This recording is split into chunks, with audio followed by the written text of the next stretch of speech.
Going in! Put hands in the air! Opening on the left. Police, get down! Hands up! Hold your head! Get down! Drop your weapon! Drop it! Drop it and get down! Police! Hands on your head! Down on the ground! Get down!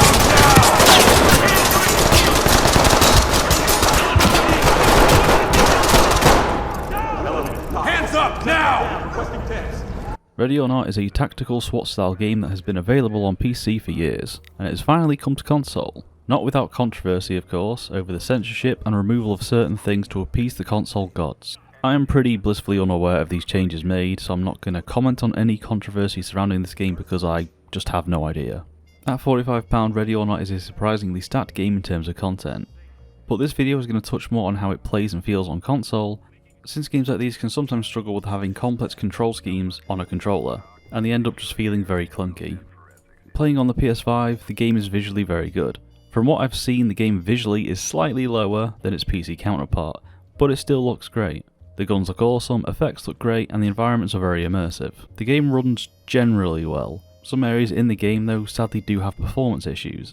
Nothing particularly crazy was happening in these zones, so perhaps they aren't as optimised as the rest of the game, or maybe there's a secret party in those areas that I'm not invited to. But you can just be walking around and start feeling the frames chugging in certain areas. It's not super common, but it's something that is very noticeable when it happens, and I've had one crash so far, but other than that it is pretty stable. Now how does the game feel to play on a controller? Surprisingly well. The game has some unique movement options like leaning and a progressional crouch height thing, which you rarely see in a console space. For leaning you push in on either stick, and for crouch height you hold both in and then move up or down. That one can be kinda finicky and honestly I don't think I've ever used it. I'm currently playing the game on the overpriced super duper elite controller that PlayStation has, and my leaning buttons are mapped to the back buttons. Makes it feel pretty comfy, but it's not that different to just pushing in on the sticks, it's like just 1% more convenient, and makes me feel justified in buying this controller. The game offers a ton of options when it comes to customizing your controller experience from various layouts and sensitivity settings. The game's slower paced nature does make it easier and not as overwhelming to control. The movement is slow, there's no jumping or sliding. It's slow, methodical, which in turn gives you time to think through what buttons you need to press. On the PS5 the game utilises the haptic feedback, with my favourite part being the aiming trigger. Pull it halfway down and you'll be aiming in the point shoot mode, and then pull it all the way down to go into aim down sight mode. It feels very natural to do and it just feels really good in gameplay.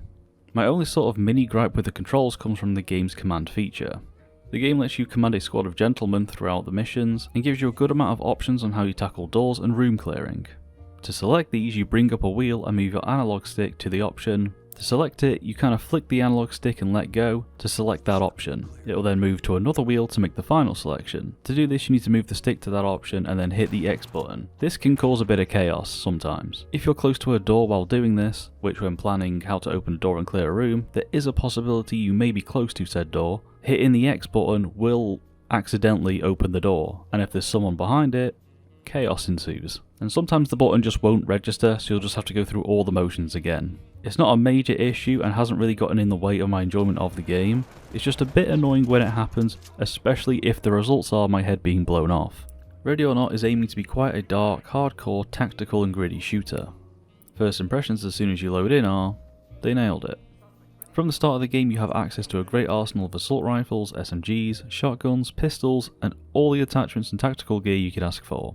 There are also a handful of non-lethal options like beanbag shotguns and non-lethal rifles. You can still kill people with these if you headshot them, so be careful. I love that from the start of the game you can just use whatever guns you want and attachments you want, as well as a ton of equipment you can use within the missions, such as a mirror stick for checking under doors, tasers, pepper spray, C2, grenades, gas, launchers, and some breaching tools like a battering ram.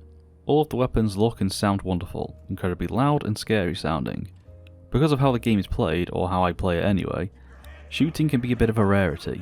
Clearing rooms with grenades and other equipment and just making arrests, so when a gunfight actually breaks out, it's a very stark contrast. 1 minute is very quiet, it's very peaceful,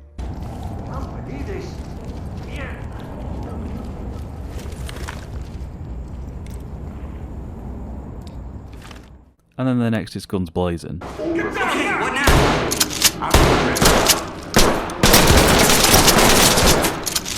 Squeal, cocksucker. Handcuff.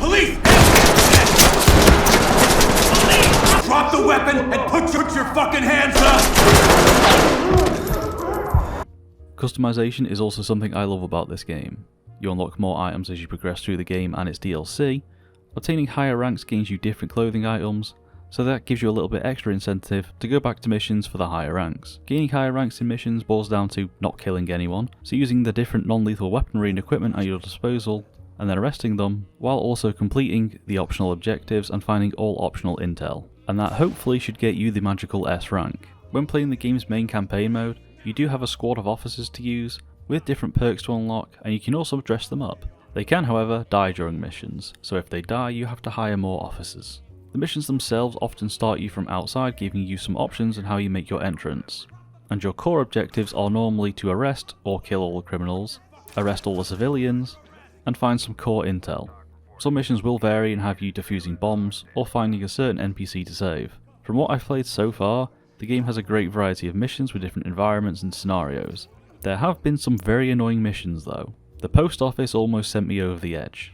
It's just very big with a ton of areas to be shot from. And then the school level has some bombs to defuse, but they are randomly placed each time you do it, so trying to find them and hunt them down, while also doing everything else like saving people and killing the enemies. I lost a lot of good men to that place. AI in the game is mostly solid. Enemies will flank you, grab hostages if pushed, and surrender if overwhelmed. Even faking out a surrender and shooting you in the back if you're not paying attention. Squad mates are also mostly helpful. They'll make arrests on their own and gather evidence. They do have a bit of a habit of blocking doorways though. Not game breaking, just something to work around. Civilians are also well handled. They act like you'd expect, some comply straight away, others panic and start shouting at you for arresting them, adds a bit of realism to the situation.